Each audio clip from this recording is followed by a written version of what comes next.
দাবি জানাই অতি সত্তর যে আমরা জলটাইন যাওয়ার যে রাস্তা আমরা মেমোরান্ডাম যেটা দিছি আমরা তিনটা দাবি পূরণ না হইলে আমরা ভারত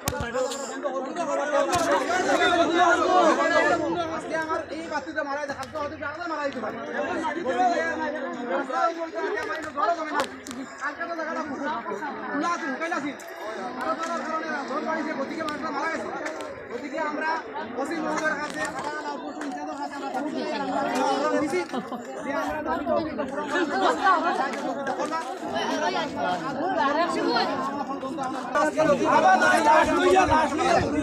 আজকে আগে দাম দাম কথা বলতে দেখা যাচ্ছে